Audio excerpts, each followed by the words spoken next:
How we doing? How we doing? This is Destination Denver, Colorado, and today I get it. A lot of folks talking about how expensive Denver, Colorado has become. I'm about to ruffle some feathers because we're going to get into cost of living today, but we're also going to talk about how for some folks, Denver's pretty cheap, and we're starting right now.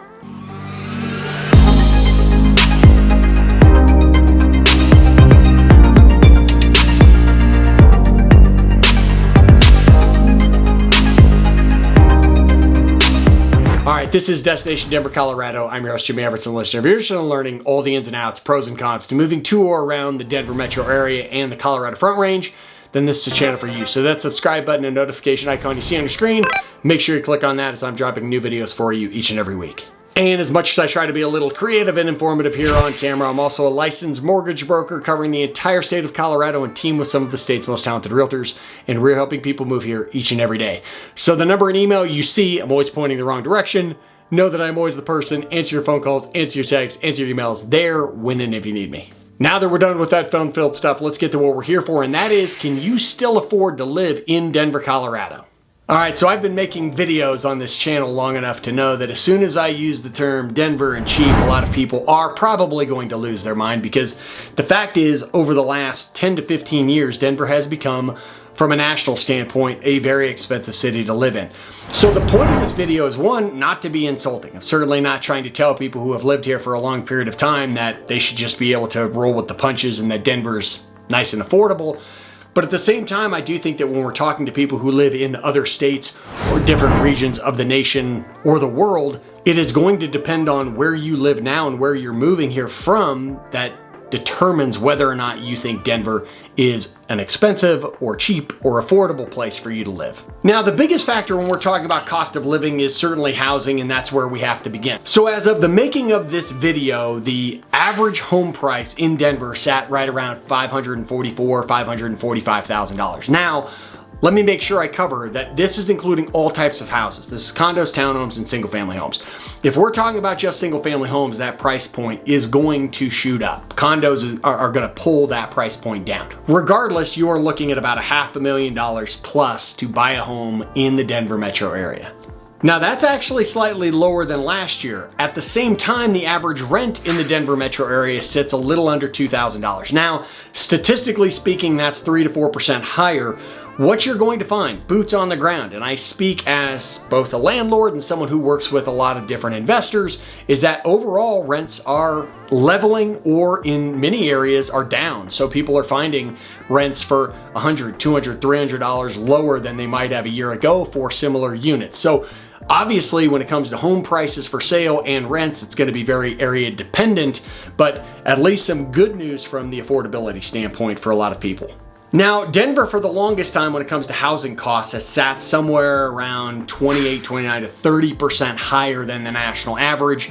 And again, when we're comparing Denver across the nation, you're going to see a lot of our expenses are higher than the national average. Not really shocking information, but something you have to state when you're making a cost of living video. Maybe if I had been able to make YouTube videos 20 years ago, I would have said we're below the national average, but it's 2025 and I can't do that. Now, with housing being the biggest cost that people tend to have, unless you own 3 Teslas, oftentimes, again, when we get into this conversation of how expensive Denver is, the conversation has to start not with Denver, but with where are you now? So we talk about a lot of cities where the cost of living is going to exceed that of Denver. You're talking about New York City. You're talking about Los Angeles, San Francisco, Miami, Seattle, San Diego.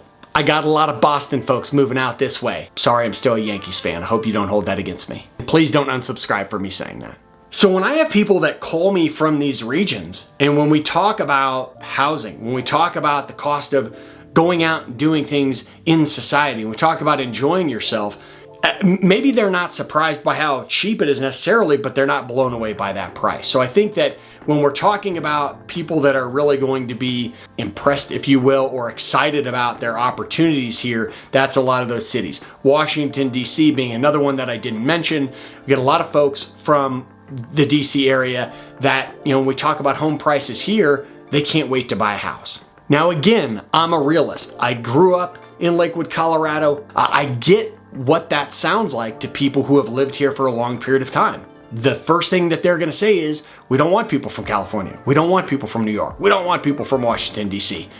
And I get it. In some ways, it's going to happen. And so I want to be realistic about the conversation of who is going to see things a little differently as they make that move to Denver. Now, in these conversations, there's also a lot of people who ask me, okay, what are the comparable cities? What are the cities in which, as I'm running numbers with people and as I'm having conversations about them moving here, they're not stunned. They're not excited about the cost of living here in Denver, but they're not scared about it either. Well, that's where you're really seeing a lot of Chicago, Phoenix, Austin, Dallas. You get people from Philadelphia. Had a great conversation with a couple folks from Atlanta, Minneapolis, of all places, where, again, not necessarily that they can find a house for the same price, because certainly, as I mentioned, some of those cities, you're going to see that the average sales price for homes is lower, but that overall cost, and especially some of these areas where the home prices might be lower than where they are in Denver, but the property taxes are a lot higher. And no, I'm not getting into Florida and Texas getting rid of property tax. That's not in my knowledge bowl. And I haven't done my research on that yet, so I wouldn't know what I was talking about even if I tried. And again, let's talk about the people that do get the most amount of sticker shock when we have conversations about moving here. And among those that I've talked to most recently, some folks from Oklahoma City, Buffalo, talked to some folks from Memphis, talked to a few couples from Oklahoma City. Now, these were individuals who enjoyed their town, they enjoyed where they live now, very excited about opportunities here in Denver. And again, when we compare to what they could buy a house for, where they are, what they could rent a place for, what an evening out, all of these things, those were some of the folks that got sticker shock. So I think that I can't emphasize it enough. Where you come from is going to be a massive determiner of how you feel about how much things cost here in Denver. And for anybody right now saying, well, no duh, you'd be surprised. Now, whether you are buying a house or renting a house, there's certainly going to be some costs associated, usually involving utilities. So again, as of the making of this video, the average utility bill in the city of Denver, according to Excel, sat right around $151. The average electric bill was $85, which I find interesting because that's really going to be dependent on how you heat your home, if your home involves gas, and whether you have central AC. Now, when it comes to utilities and electric, a lot of folks ask me about solar, and Denver loves to talk about how much sunshine it gets, and solar panels are pretty common here. I mean, you will see them on a lot of houses. My neighbors just got some installed. I need to ask them. I will say that there's, obviously some financial risk to them and how soon you will get a return on that investment, but you'll see them. Realtors tend to despise solar panels just because it can be a pain in the butt to buy or sell a house that has them. And don't judge realtors for that. They're a pain in the butt on the lending side too, but they can certainly be beneficial, and I don't have anything against solar panels.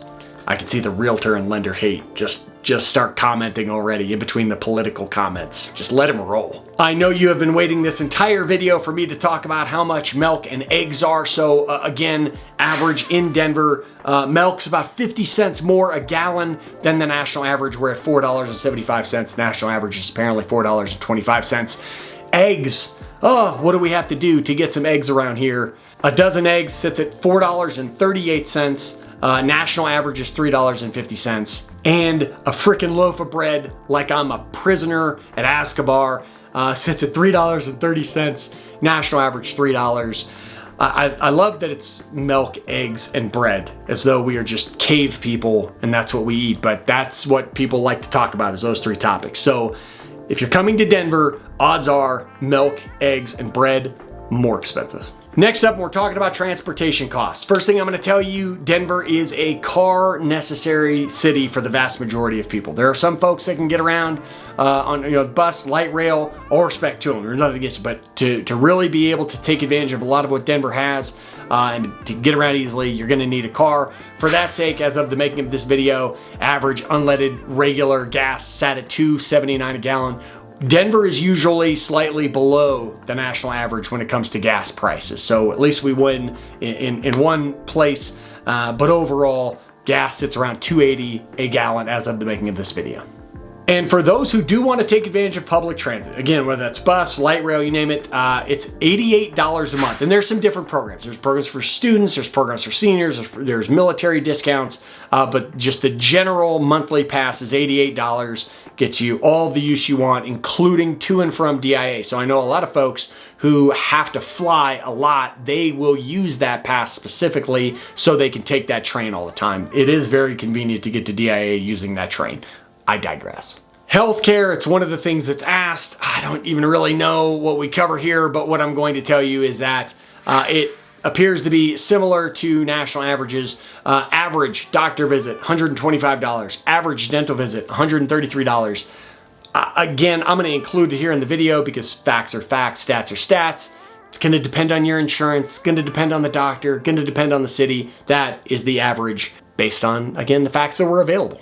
I really do want to know the person that doesn't move to Denver based on the fact that an average doctor visit costs $125. Like, I loved everything about the city. The mountains are amazing. Big Bronco fan, but man, whoo, I can get to the doctor for $85 back in Oklahoma City. I'm just stirring trouble in this video. That's what I'm all about.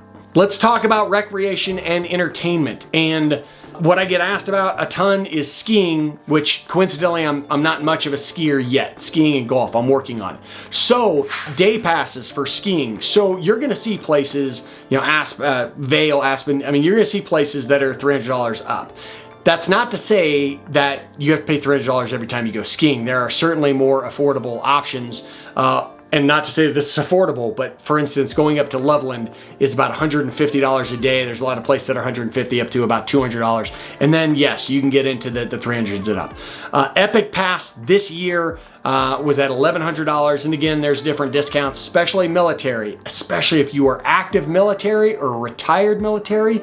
Woo, they got some sweet deals on ski passes, so you want to check that out.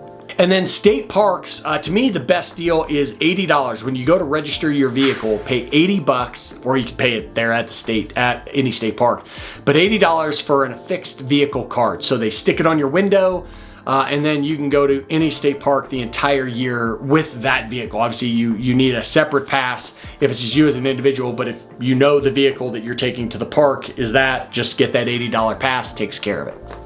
Now, I don't have any stats for this next part, but we can't talk about recreation and entertainment without talking about just going out for an evening or an afternoon. And I will say, if there is one area of frustration I have with Denver, we feel ourselves. We're a little bougie when it comes to restaurants over the last, like 10 to 12 years. I recall a beautiful day in which you could go out on an evening and have multiple cervezas, and they all were $2, $3, maybe $4 a pop. That's not the case anymore. You can expect, especially if you're going out for a dinner, you can expect to drop $150, $200 on a couple's dinner all day. You can expect to go for a decent lunch that you're gonna spend $50, $60. And that's if you're not much of a drinker. If you're gonna throw some mimosas down, or if you're going out for some dinner and you like a couple cocktails, it's not unheard of for restaurants in Denver to have cocktail menus where everything is $17 or $18. I guess, you know, a little lime juice, vodka, and lime is really pricey these days. So don't be shocked by that. But that might be one of those areas, and that's where I'd love to hear some folks and what different regions of the nation and world you are from and how much a freaking gin and tonic costs where you live.